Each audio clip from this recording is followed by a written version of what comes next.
A new cross-country cycling classic champion was crowned this past weekend. We have the details in the following report. Over 80 riders lined up for the start of the 88th running of the annual cross-country cycling classic. As the previous year, the starting point was the BTL Park in Belize City, where there was a rolling start to what is a staple of the Easter break. The riders then made a run to the Columbus Park in San Ignacio. Early on in the race, a team of 3 cyclists broke away from the main group. Guatemalan Alejandro Padilla, Joel Borland of Tibisel 4G Elite Cycling Club, and Brandon Catus of Siri Road Addicts. The trio led the group all the way to San Ignacio. They were later joined by Guatemalan Julio Padilla, American Bill Elliston, and Nissan Arana of Westtrack Alliance. The pace set by the group proved too much for 3 of the cyclists, as Catus, Arana, and Elliston were dropped on the return flight. That left young Joel Borland as the sole Belizean battling for national glory. But it was not to be, as around mile 10 he could not keep up with the attacks from the Padilla brothers. And so it was the Guatemalan brothers who made it into Belize City all alone and crossed the finish line, with Alejandro just ahead of his younger brother Julio, with a time of 5 hours, 51 minutes and 9 seconds. The duo spoke with Love News. We started riding around November. We started with our weight training, and around January we had like 2 months of weight training and started the long rides. January, February. Our last week of February we had our first race. We've done 6 races up to now.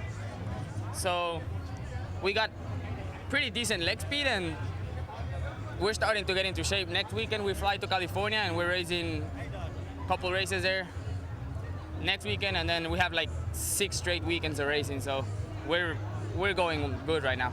Your first 6 races, they were all in Guatemala, or were you doing them internationally? They were in the U.S., all of them. We're racing both for Arapaho Resources out of Oklahoma City. Okay, wonderful, wonderful. Julio, getting to today, you did a lot of the yeoman's work as far as pacing. We thought that that was in preparation for your brother coming into sprint. Tell us, what was the strategy behind that?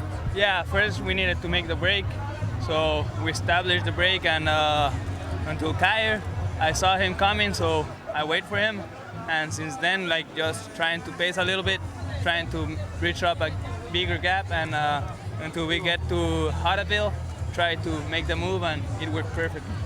Just a shade under 2 minutes later, Joel Borland crossed the line in solo fashion. While he fell short this time round, Borland said he is optimistic.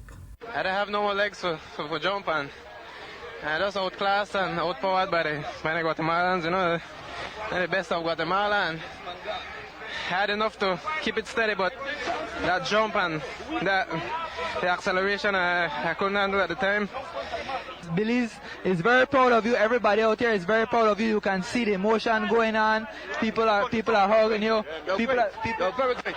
People, as you heard there, people have only nothing but words of encouragement. What do we have to see in the future from Joel Borland?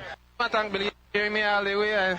Just the 2 Guatemalans and me, and everybody, just even when they don't know me, just Belize. And I knew I had to try to come out big, but this is not the last. I mean, next year I know I have to plan stronger and just expect more, you know? The question of who would finish in 4th position would be answered some 6 minutes later, as it was a sprint to the finish line that was won by Brandon Catus. Those guys are strong right now. They are another level above us. I think we just need to continue training hard, and I think one day we will have that level, and we just need to ride smart, you know, train smart, and we'll be there soon. Rounding up the top 10 were Americans Bill Elliston and Scotty Weiss, Nissan Arana, Robert Liam Stewart, Henry Morera, and Ron Vasquez. And so the 88th running of the Cross Country Cycling Classic is now in the history books. Reporting for Love News, I'm Ava Diaz Sosa.